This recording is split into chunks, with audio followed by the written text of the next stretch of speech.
J'aime Israël, j'aime être juive et j'aime les juifs. Mais nous ne sommes que des êtres humains. Et lorsqu'on occupe un autre peuple, qu'on le colonise, ça vous transforme. חיילת בבית חולים, נשקע בבית חולים, ואתה שבועיים לא ראית אותו, והלכתי לבקר אותו. אמרת שלא היית פה שנה, מה פתאום יש לך ילד? אני לא יודע, הבן שלי, לקחו אותו באמבולנס מהבית, לא הייתי בבית, והלכתי לבקר אותו. ואני לא יודע, אם הייתי יודע, לא הייתי נכנס אפילו, עד שאני מוציא את האישור. J'ai peur qu'après avoir eu l'opportunité d'avoir un État après 2000 ans, que nous le perdions et que ce soit par notre propre faute. C'est mon sentiment. Je pense que je dois faire ce que je peux pour sauver la situation.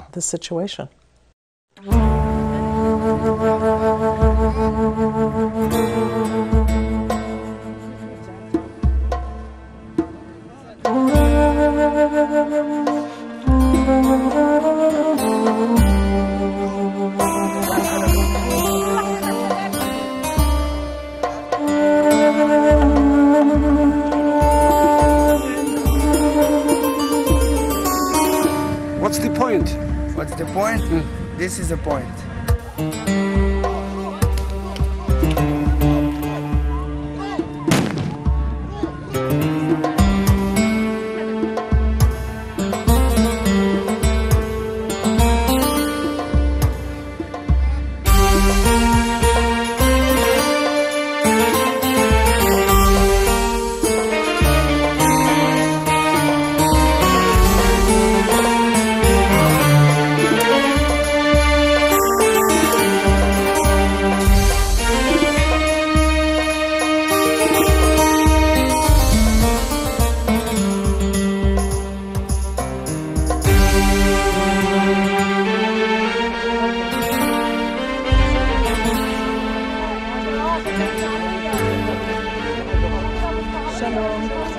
Shalom, thanks so much. כנראה שקט היום. לך so much. נכון, שקט מאוד. כן, רעה. אסור לצלם בתוך המחסום עצמו. בבקשה? אסור לצלם בתוך המחסום עצמו. אז תגידי להם. Maxom Watch means check. Maxom Watch signifie la garde des points de contrôle. Maxom veut dire en hébreu poste de contrôle. Cette association est le fruit de notre frustration lorsque la seconde intifada commençait. Avec deux autres amis, on a décidé de se rendre au poste de contrôle et de voir ce qui s'y passait. Sans nom, sans rien, juste pour voir. Et on a vu ce que l'on a vu. De jeunes militaires, de jeunes hommes qui ont un pouvoir de contrôle énorme sur la population civile.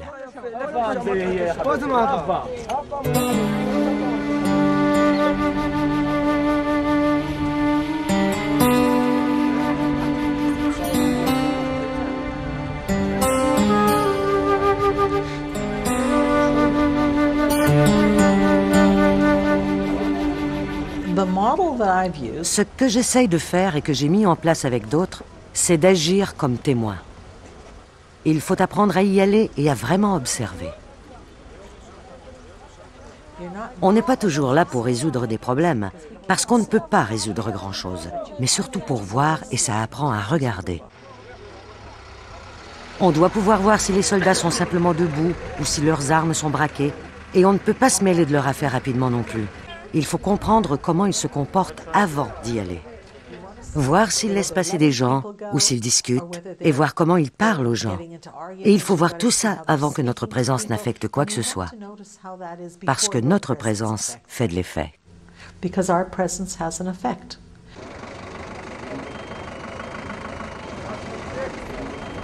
اسمعي يا شني يلدا بالتنقل هي بهذا ساعد كارب كتوم لي بوك ام يسهل ان ياخذ لعبه سمعنا فين عسول على نتوح دور سمعت اللي لعبه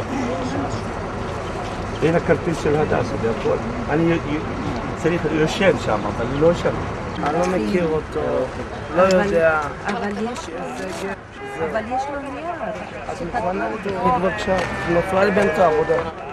תביא בבקשה עכשיו. אדרי, לא עכשיו, בוקר טוב אדרי עכשיו. מה הבעיה? תינוקת בת 4 חודשים שעברה ניתוח לב, ויש לו אישור כניסה שבו כתוב שהוא יכול אפילו ללון בישראל, ולא נותנים לו לעבור. צלצלתי למוקד ההומניטרי, אמרו לי, כן, הוא יכול להיכנס, והם יטפלו בזה. כבר לפחות עברו 20 דקות, לא נותנים לו להיכנס, לא נותנים לו להיכנס. שלום, הלאה מדברת? אני מרכז שלום בתל אביב. תודה. טעות, אולי אני מתעצבן, לא יודעתי. Il est passé chaque jour et aujourd'hui il ne le laisse pas passer. Il a fallu beaucoup s'expliquer et téléphoner. Finalement, on est arrivé à le faire passer. Je viens juste d'avoir un appel de Sylvia, une des femmes de Maximum Watch, qui a dit qu'elle lui avait parlé et qu'il était arrivé sain et sauf à l'hôpital.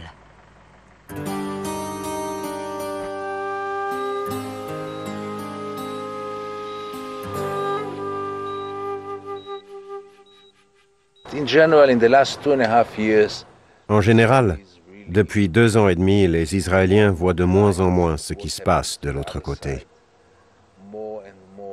De plus en plus, ils perdent leur sensibilité. Ils ne pensent qu'à leur propre drame et ignorent totalement ce qui se passe de l'autre côté, pas très loin de chez nous.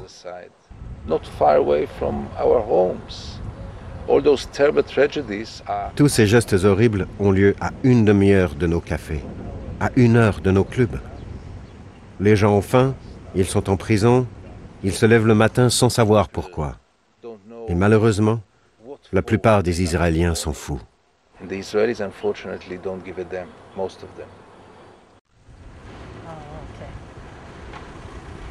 Shalom, sof sof. Mia. Liat? Nous utilisons seulement des femmes à Maximum Watch parce que nous pensons que les hommes risquent plus facilement de s'opposer aux soldats et de se battre. Les femmes de Maximum Watch doivent être les meilleures de toutes. Elles sont tout simplement formidables. Ce sont des femmes qui, pour la plupart, ont déjà un travail à plein temps. Elles sont incroyablement loyales. Je les aime, les respecte et les admire.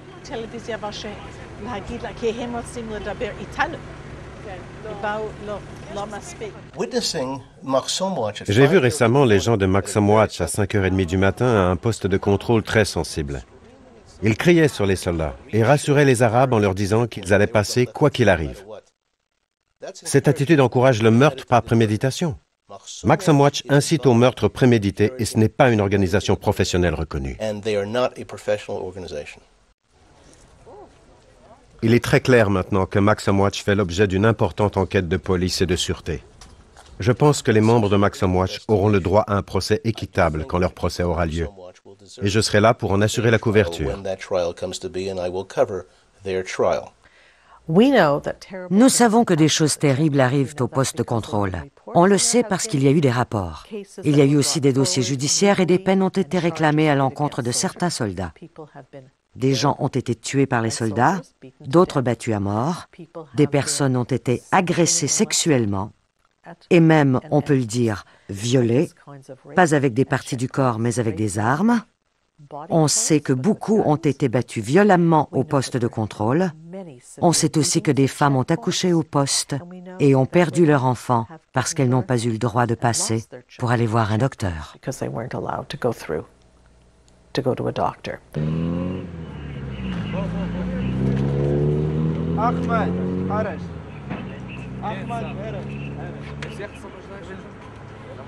Un Palestinien qui veut bouger d'1 pouce doit avoir au moins 2 documents officiels.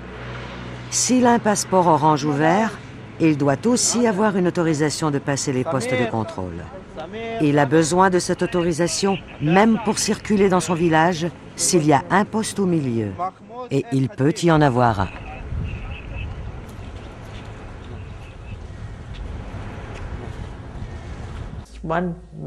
Un homme, un Palestinien, et je ne sais pas s'il l'a fait parce que nous étions là et que ça lui a donné plus de courage, il n'en était peut-être pas conscient, mais il a commencé à dire « Voilà mes papiers, ils sont valides. Si ça vous pose un problème, c'est votre problème, pas le mien. J'ai des papiers. »